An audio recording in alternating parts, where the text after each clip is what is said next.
Mbak, teman saya itu kan menikah belum ada 2 bulan gitu ya. Tapi kemarin itu katanya dia itu hamil, tapi masa usia kehamilannya itu sudah 1 bulan? Jangan-jangan.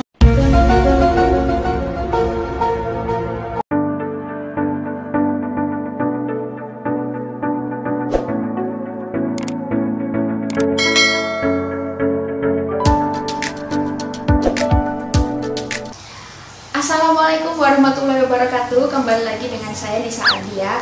Welcome to my channel. Pernah gak sih kalian mendengar dari tetangga kalian atau saudara kalian atau teman kalian atau mungkin kalian sendiri merasa yang intinya adalah ada orang yang usia kehamilannya itu hampir sama dengan usia pernikahan. Terus kita udah berpikiran yang aneh-aneh aja kayak gitu.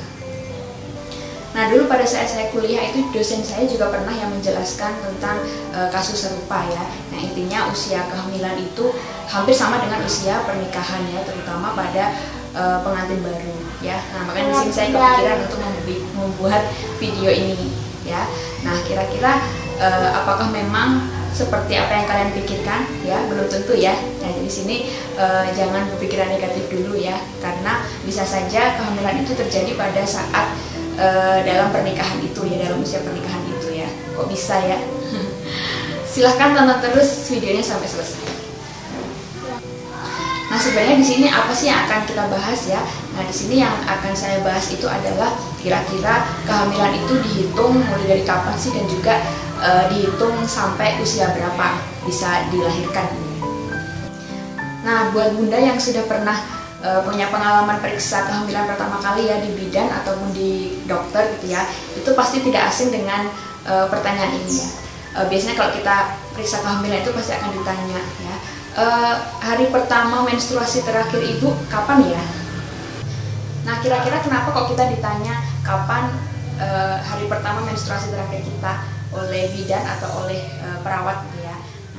Nah, sebenarnya itu adalah merupakan patokan oleh tenaga medis ya untuk menghitung usia kehamilan. Jadi usia kehamilan itu dihitung mulai dari hari pertama menstruasi terakhir. Kok bisa ya? Padahal pada saat itu kan belum terjadi pembuahan kan? Nah, kenapa kok tidak dihitung mulai dari masa subur ya? Nah, di sini masa subur tiap orang itu kan juga belum pasti kapan ya, tanggalnya kapan, harinya kapan ya. Walaupun sudah saya jelaskan pada video sebelumnya ya, masa subur itu dihitung sekitar 2 minggu sebelum menstruasi selanjutnya, tapi belum pasti kapan ya. Nah, yang kedua, kenapa tidak dihitung mulai dari kapan terakhir berhubungan? Karena waktu berhubungan, setiap kali berhubungan pun juga belum pasti akan menghasilkan kehamilan gitu ya. Dan kita sebagai tenaga medis juga nggak tahu ya apakah pasien itu berhubungan pada saat masa subur gitu ya. Nah, makanya di sini untuk kapan berhubungan terakhir itu belum bisa menjadi patokan untuk mulai menghitung usia kehamilan. Nah, maka dari itu hari pertama menstruasi terakhir itu menjadi patokan untuk mulai menghitung usia kehamilannya, karena sudah pasti kapan hari dan juga tanggalnya. Nah, kira-kira kapan waktu yang tepat untuk kita melakukan tes kehamilan ya? Tes kehamilan itu bisa dilakukan dengan 2 cara ya. Yang pertama bisa lewat air seni, yang kedua bisa lewat darah ya. Biasanya yang sering kita lakukan adalah lewat air seni ya. Jadi waktu yang tepat untuk tes lewat air seni itu adalah 12-14 hari pasca berhubungan ya, atau lebih meyakinkan kita lagi pada saat kita terlambat datang bulan, itu bisa kita teskan ya. Nah, cara yang kedua kita bisa melakukan tes lewat darah ya, dan tes lewat darah ini bisa kita lakukan seminggu setelah berhubungan ya. Tapi di sini untuk tes darah kita tidak bisa melakukan sendiri, tapi harus ke rumah sakit ya, diteskan oleh dokter ya. Dan di sini untuk tes darah ini biayanya mahal, dan untuk waktunya biasanya kita harus menunggu beberapa saat dulu baru kita akan tahu apakah kita hamil atau tidak ya. Berbeda dengan tes lewat air seni. Kalau lewat air seni itu kan biasanya untuk tes packnya sendiri kan ada yang harinya terjangkau ya, dan untuk hasilnya kita bisa menunggu hanya beberapa detik saja untuk mengetahui apakah kita hamil atau tidak.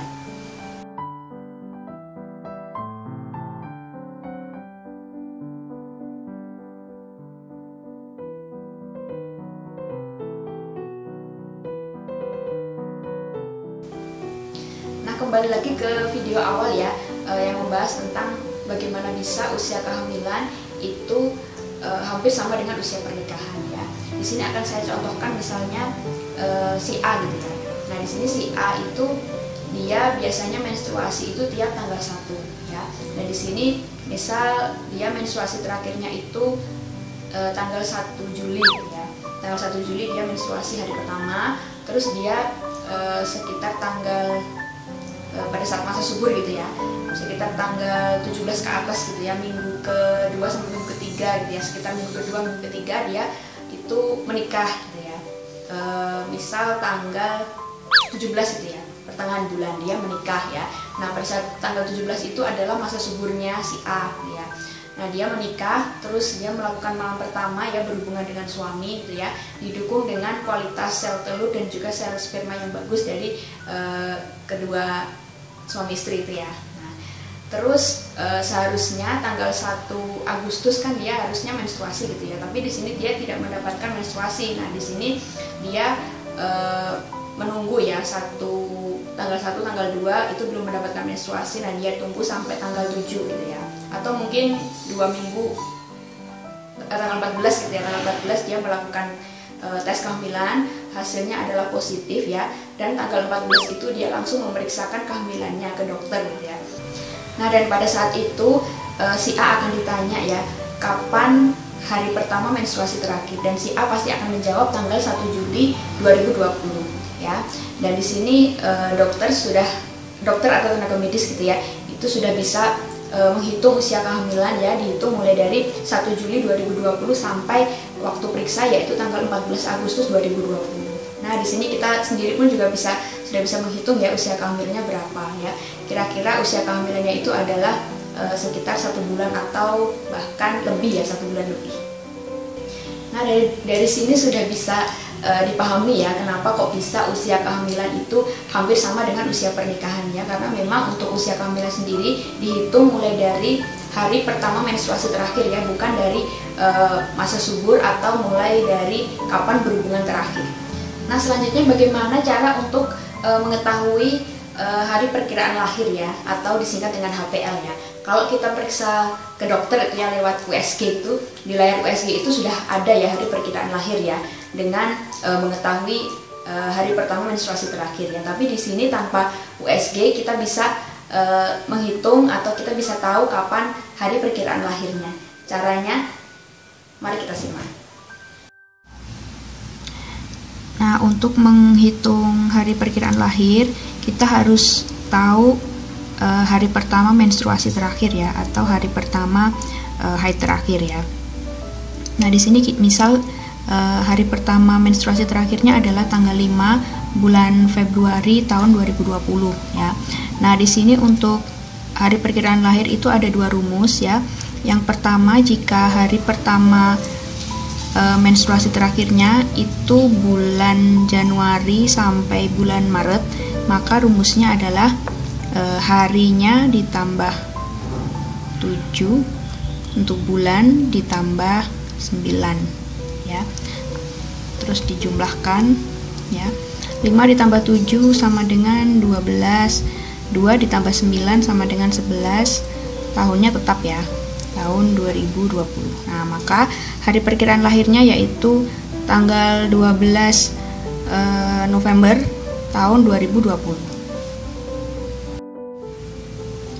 Nah, jika untuk hari pertama menstruasi terakhirnya itu di atas bulan Maret, maka rumusnya adalah untuk hari ditambah 7, bulan dikurangi 3, tahunnya ditambah 1. Ya, ditambah 5 ditambah 7 sama dengan 12. 5 dikurangi 3 sama dengan 2. 2020 ditambah 1 sama dengan 2021. Jadi didapatkan hari perkiraan lahirnya 12 Februari 2021. Nah, usia kehamilan dihitung mulai dari hari pertama menstruasi terakhir sampai dengan hari perkiraan lahir itu adalah 10 bulan atau 40 minggu ya. Yang kita tahu kalau kita hamil itu kan 9 bulan gitu ya. Nah, di sini kalau misal ada yang hamil sampai 10 bulan itu nggak usah kaget ya. Nah Kalau misal sudah 10 bulan tapi belum lahir itu bagaimana? Biasanya kita disuruh menunggu sampai 2 minggu ya, dengan harapan sebelum 2 minggu itu kita sudah ada tanda-tanda untuk melahirkan.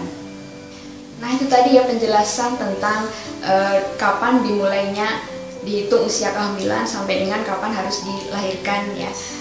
Jadi di sini untuk bunda yang saat ini positif hamil ya, selamat atas kehamilannya. Jadi di sini bunda bisa menghitung sendiri kapan hari perkiraan lahirnya. Nah sampai sini dulu videonya, semoga bermanfaat. I'll see you on my next video. Assalamualaikum warahmatullahi wabarakatuh. Dadah.